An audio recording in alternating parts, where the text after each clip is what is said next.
현재 전 세계는 백신 확보 전쟁에 돌입한 상황입니다. 이 가운데 각 국가들은 가장 좋은 백신을 확보하려고 제약회사들이 제시한 백신을 분석 중이며 선진국은 화이자, 모더나 백신 접종을 시작한 상황입니다. 그런데 이 와중에 중국 백신 소식이 들려옵니다. 그동안 중국 백신은 브라질, 페루 등에서 임상이 진행되다가 중단된 적이 있습니다. 맞은 사람들의 팔이 마비되거나 밝힐 수 없는 사고가 있었기에 중국 백신이 다소 불안하다는 평가를 받았습니다. 그럼에도 불구하고 중국 백신은 남미나 아프리카를 중심으로 수출 계약이 수억 도스 이상 진행되었으며 조만간 대규모의 접종도 시행될 것으로 보입니다. 미국과 유럽을 비롯한 선진국들은 그러나 중국 백신은 백신으로서 가치가 현격히 떨어진다며 외면합니다. 중국 백신은 이미 각종 의학 저널에서도 러시아의 스푸트니크5 백신과 함께 백신 효용이 떨어진다면서 일부 학자들은 피해야 하는 백신이라는 의견을 제기했죠. 그런데 그러다가 결국 아프리카에서 다소 큰 규모의 사건이 일어났다고 전해지고 있습니다.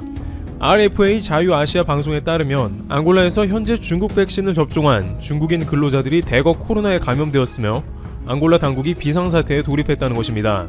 물론 이는 앙골라 전체가 중국 백신 접종을 시작한 것과 관련된 것은 아니나 앙골라 지역사회에 코로나가 급격히 퍼질 수 있음을 우려하고 있는 것입니다. 또한 앙골라와 같은 아프리카 지역은 1대1로 등 중국과 하는 사업이 많아 중국 백신 계약을 했을 가능성이 매우 높기에 촉각을 곤두세우는 것이겠죠. 최근 중국 사회에서는 중국으로 파견하는 자국의 노동자들을 대상으로 중국의 시노팜의 백신을 접종하게 한 다음 출국시키고 있습니다. 이것은 해외로 떠난 노동자들에게 필수사항인 것입니다. 그런데 이 노동자들이 들어간 앙골라에서는 지난 12월 4일부터 17명의 중국 노동자들이 감염되었으며 이들은 모두 시노팜사의 백신을 맞고 아프리카에 입국했던 것입니다. 앙골라에 있는 중국인들은 이에 관해서 노동자들이 시노팜 백신을 접종하고 들어왔는데 코로나 감염이 되자 이를 중국 당국에 보고도 제대로 못하고 있다고 전합니다. 아프리카 앙골라에는 제대로 된 음압실이나 병원이 구비되어 있지 않기 때문에 신속하게 당국과 연락하여 중국에서 치료를 받던지 어떠한 조치가 있어야 함에도 중국 당국에 알릴 수가 없다는 것입니다. 만약 이러한 일이 언론에 의해 공공연하게 알려지게 되면 중국 백신에 대한 불신이 높아지게 되므로 중국 내에서는 자국 백신 부작용 관련한 정보를 모두 차단했으며 중국 내에서 검색도 안되고 관련 게시물은 삭제되는 것이죠. RFA는 세르비아에서도 이와 동일한 사건이 일어났는데 400명 근로자 중 300여 명의 근로자들이 확진이 났으며 직원들끼리 시노팜을 맞고 세르비아에 갔는데 그래도 감염이 되었다면서 서로 주고받는 채팅을 캡처한 화면이 중국 SNS에 올라갔지만 곧 차단되었다고 전했습니다. 채팅 내용은 왜 위험한 세르비아 같은 곳에 갔냐고 묻자 백신을 맞아서 코로나에 안 걸릴 줄 알았다는 내용으로 중국 당국은 해당 내용을 허락할 수 없었다고 합니다. 한편 주 세르비아 중국 대사관은 근로자들이 코로나에 감염된 상황에 대해서 그들은 백신 접종 절차를 제대로 지키지 않았고 방역 수칙도 무시했으므로 백신이 효과가 무력화되었다고 전하고 있습니다. 그러나 다양한 한국의 누리꾼들은 중국 백신이 항체를 제대로 형성시키지 못하는 백신임이 드러났다며 400명 중 300명이 감염되는 것은 사실상 백신으로서 아무런 효과가 없다고 봐야 한다고 입을 모으기도 했습니다. 과학자들은 백신이 최소 75% 이상의 효과를 나타내주면 매우 효과적이며 집단 면역이 가능하다고 밝히고 있습니다. 하지만 이러한 정보를 모르는 중국에서는 정반대로 수많은 사람들이 웃돈을 주고서라도 암암리에 시노백이나 시노팜 백신을 맞기 위해서 몰래 거래를 할 정도로 백신의 인기가 매우 높다고 전해집니다. 왜냐하면 철저한 정보 통제로 인해서 중국 백신은 부작용이 없으며 코로나 감염도 안 된다는 식이기 때문에 특히 해외에서 근무하는 사람들이나 유학생들은 중국 병원을 통해 백신을 밀반입하여 몰래 접종하며 다시 해외로 떠나는 것을 선호한다고 합니다. 지난 11월엔 중국 내부의 암거래 백신이 20배의 웃돈이 붙었다고 전해집니다. 중국 보건당국이 제시하는 백신의 적정가는 이외에 평균 7만원 선입니다만 암거래 시장에서는 150만원 이상까지 치솟아 고위급 정치인이나 회사 임원 등의 일부 돈과 인맥이 닿는 사람들만 접종을 미리 시작했다고 하는 것이죠.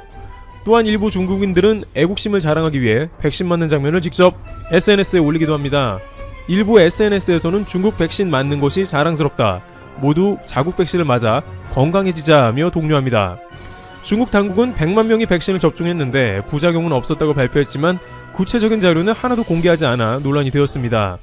그런데 중국의 방역 영웅이자 호흡기 전염병 최고 권위자인 중난산 중국 공정원 원사는 중국산 백신들은 화이자 백신과 동일한 효과를 보였다고 밝힌 바 있습니다.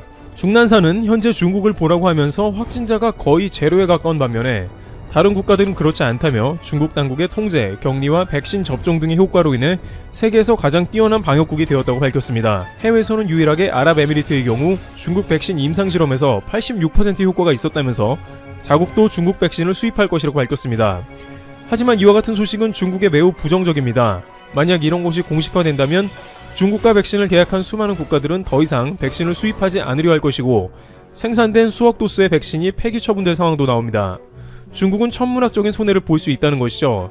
정직하게 유럽에 인증된 기관 등에서 임상을 하고 투명하게 결과를 공개하지 않는 한 앞으로 점점 더 중국 백신은 국제사회에서 외면을 받을 수 있습니다. 과거 중국은 여러 차례 백신 구설수에 오른 바 있습니다. 2017년에는 우한생물연구소에서 전혀 효과가 없는 불량 백신을 제조하다가 적발된 경험이 있으며 2018년에는 장생 바이오테크에서 데이터 조작으로 광견병 백신 허위 논란에 휩싸이기도 했습니다. 그러다 보니 이번 2020년에 코로나 백신 역시 유럽이나 미국보다 빠르게 내놓으려고 성능이 급격히 떨어지는 백신을 제조했거나 경우에 따라서는 아무런 효과를 발휘하지 못하는 백신이 아니냐는 의견도 나옵니다.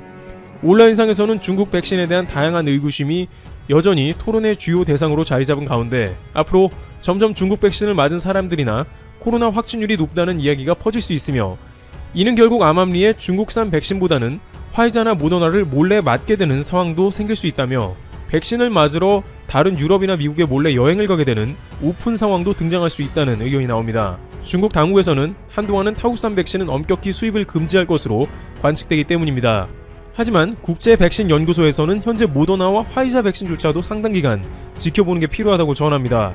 지금은 전 인류의 위기 상황으로 너무 유럽과 미국의 상황이 급박하니까 접종을 시작한 것으로 보이는데 몇 주 혹은 몇 달 뒤에 인간에 어떠한 부작용이 나타날지 모르며 보통 백신은 10년의 기간이 필요하다는 것입니다. 그 사이에 다양한 예상치 못한 부작용 검증이 세월을 통해 나타나게 되며 그것을 계속 업그레이드해야 하며 현존하는 많은 백신들은 그러한 과정을 거쳤다는 것이죠. 또한 현재 얀센을 비롯한 추가 백신 주자들도 대기 중이며 이들은 앞선 백신 회사들보다 더 나은 백신을 준비할 수도 있고 아스트라제네카나 모더나, 화이자조차도 기존의 백신을 수정해서 더 나은 결과를 도출할 수 있으므로 될 수 있으면 시간을 끄는 것이 좋은 방법이라는 것입니다. 화이자나 모더나 백신 접종을 시작한 유럽에서도 백신의 부작용이나 운반에서 실수가 나오고 있습니다. 백신 접종자들에서 극소수이긴 하지만 알레르기 반응이 나오고 일부 접종자들은 고열과 오한에 시달립니다. 백신은 옮기는 도중에 영하 70도를 유지하지 못하고 그보다 온도가 높거나 낮으면 모두 폐기됩니다. 물론 국제의학저널에서는 화이자나 모더나 접종자들이 항체가 형성되어 매우 뛰어난 성능을 보인다고 말해서 중국의 백신보다 신뢰성이나 안전면에서 훨씬 나으므로 인류에게 현재는 별다른 대안은 없어 보이긴 합니다. 다만 한국의 경우에는 시간을 벌 수 있는 방역 체계가 잘 갖춰져 있어 백신을 서두를 필요는 없다는 것이죠. 방역이 비슷하다고 일컬어지는 독일과도 하루 확진자 차이는 무려 2만 명 이상으로 한국은 최대한 막으면서 방역당국의 지침을 따르는 게 필요하다는 전망입니다. 다만 자영업자들이 너무 고통받는 상황이 나오기 때문에 최대한 백신 접종 시기는 적절하게 조율해야 할 것입니다. 이와 같이 현재 중국의 백신의 효과가 서서히 다방면에서 드러나는 게 아닌가 하는 정황들이 등장하고 있습니다. 물론 이러한 것은 아직 객관적인 증거는 아니라서 중국 백신의 효과는 여전히 오리무중이긴 합니다만 선진국을 비롯한 한국에서는 중국의 다른 백신에 무게감을 두며 백신을 기다려야 한다는 의견이 나옵니다. 테이블튜브 여기서 마치겠습니다. 감사합니다. 일본 정치권이 술렁이고 있습니다. 미국 대통령이 사실상 바이든으로 확정되면서 외교 문제가 초유의 관심사로 떠올랐습니다.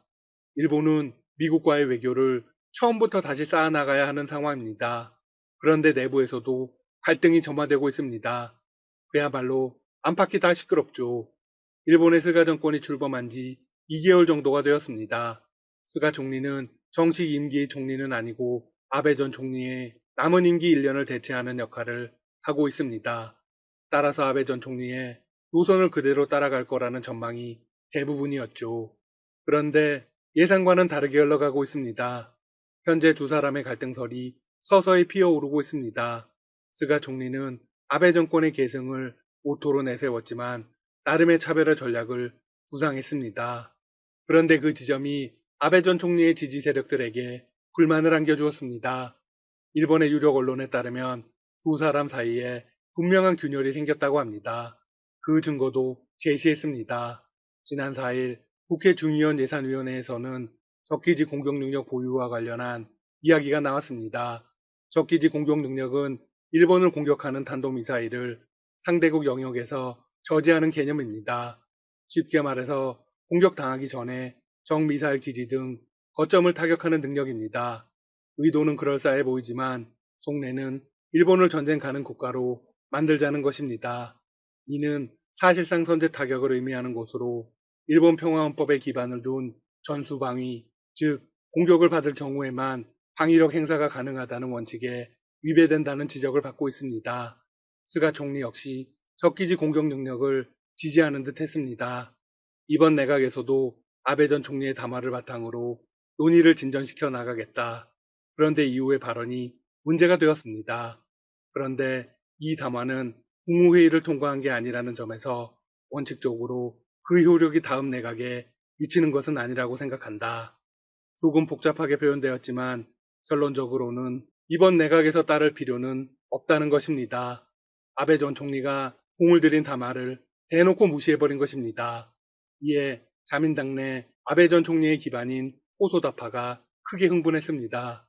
호소다파는 자민당에서 가장 숫자가 많고 영향력도 큽니다.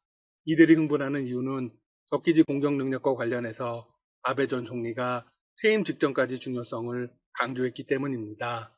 아베 전 총리는 퇴임을 불과 닷새 앞둔 9월 11일 북한의 위협 등을 거론하며 적기지 공격 능력 보유를 염두에 둔 새로운 미사일 방어 대책을 올 연말까지 마련하도록 당부하는 총리 담화를 발표했습니다. 스가 정권이 올해 안에 해결하도록 강하게 압박한 것입니다. 스가 총리는 이미 취임식에서도 의미심장한 발언을 한 적이 있습니다. 아베 전 총리의 담화를 진전시키겠다고 했지만 올해 말까지라는 부분을 일부러 생략했습니다. 스가 총리는 왜 아베 전 총리와 대립각을 세우는 걸까요? 정치 전문가들은 스가 총리가 당내 기반이 취약한 자신에게 커다란 지원 세력이 되고 있는 연립여당 공명당을 배려한 것이라는 분석을 내놓았습니다. 공명당은 군비 확장을 목적으로 하는 적기지 공격 능력 보유에 반대하는 입장을 명확히 했습니다. 두 사람의 알력 싸움을 우려하는 목소리가 나오고 있습니다. 그 증거로 최근 아베 전 총리는 활발한 정치적 움직임을 시작했습니다.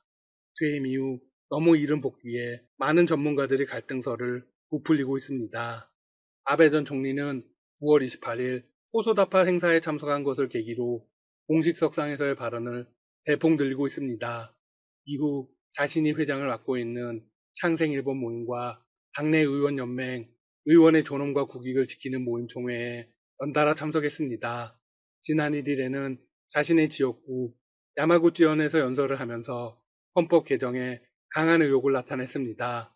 스가 총리의 냉랭한 태도와 아베 전 총리의 행보에 대해 당내 중진은 이런 발언을 하기도 했습니다. 아베 전 총리가 물러난 지 얼마 안 되었는데도 표면적인 활동을 매우 적극적으로 하고 있는 것은 스가 총리에게 뭔가 불만이 있기 때문이다. 스가 총리가 자신의 입장을 계속해서 밀어붙일 경우 어떤 결과가 나올까요? 아베 담화를 무시할 경우 자민당 내 보수파의 반감을 살 가능성이 있습니다. 실제로 호소다파에서는 내년 9월 자민당 총재 선거에서 스가 총리를 지원해서는 안 된다는 의견이 나오고 있습니다. 한편 스가 총리는 내년 7월 도쿄올림픽을 계속해서 추진하고 있습니다. 그리고 올림픽을 계기로 김정은 북한 국무위원장이 일본을 방문하는 시나리오를 구상하고 있습니다. 이는 도쿄올림픽 때 북핵 대화 테이블을 만들어 보겠다는 청와대의 도쿄 구상에 대해 긍정적 신호를 보낸 것으로 풀이됩니다. 스가 총리는 또 도쿄올림픽을 계기로 한국, 중국, 일본, 북한, 미국, 러시아 등 기존 북핵 육자회담국 정상이 모여 회담을 하는 구상에 대해서도 매우 긍정적인 반응을 보였습니다. 그렇게 정상들이 한자리에 모일 기회는 좀처럼 없으리라 생각한다. 외교상 매우 중요한 기회가 될 것이다. 물론 그렇다고 한국에 대해서 마냥 우호적인 입장을 취하는 것은 아닙니다. 스가 총리는 한국이 매우 중요한 이웃 국가이지만 징용 판결은 국제법 위반이며 한국이 해결책을 내놓아야 양국 관계가 좋은 방향으로 갈 것이라는 기존 입장을 반복했습니다. 또 한국이 연내 개최를 목표로 하고 있는 한중일 정상회담 참석에 대해선 현 시점에선 아무것도 결정되지 않았다고 말했습니다. 일본 정부의 기본 입장은 바뀌지 않았으나 최근 현지에서는 전임 아베 정권에 비해 스가 정권에서 기류 변화가 느껴진다는 이야기가 나오고 있습니다. 각각의 외교 채널에서 일본 측의 태도가 달라졌다는 것입니다. 대부분의 실문자들은 긍정적인 분위기가 형성되고 있다고 입을 모았습니다. 미국에서 바이든 정권이 출범한 상황에서 일본은 한국과의 관계가 중요합니다. 일본으로서는 올림픽이라는 국제 무대를 제공하면서 동시에 북일 정상회담과 한반도 평화 프로세스에 참여할 수 있습니다. 김정은 위원장 내지는 그 여동생인 김여정 노동당 제1부부장이 방일한다면 올림픽 흥행 카드로서 최상이라고 할 수 있습니다. 한국이 평창 올림픽을 계기로 북한 정권의 국제사회 데뷔를 이끌었습니다. 이어서 북미 대화를 중개했던 한국 정부로서는 내년 도쿄올림픽을 통해 북미 대화 중개와 더불어 징용 문제, 수출 규제 돌파구를 찾을 가능성이 큽니다. 더욱이 6개월 뒤에는 베이징 동계올림픽이 개최됩니다. 아시아의 병역 우상을 이어갈 수 있는 기반을 쌓을 수 있는 적기입니다. 스가 총리가 특히 이를 반길 수밖에 없는 이유는 정치 기반이 취약하기 때문입니다. 북측 최고위급 인사와 만남을 통해 납치 문제 해결을 위해 노력했다는 점을 큰 외교 성과로 삼을 수 있습니다. 한편 스가 내각의 지지율은 계속 떨어지고 있습니다. 지난 7일 마이니치 신문의 여론조사 결과에 따르면 새 내각 출범 다음 날인 9월 조사 때와 비교해 7% 이상 떨어졌습니다. 스가 총리는 이 상황을 타개하기 위해 한국과의 관계를 이어나가려고 할 가능성이 높습니다. 지금까지 닥터 시사TV였습니다. 여러분 시청해주셔서 감사합니다. 구독과 좋아요 부탁드립니다.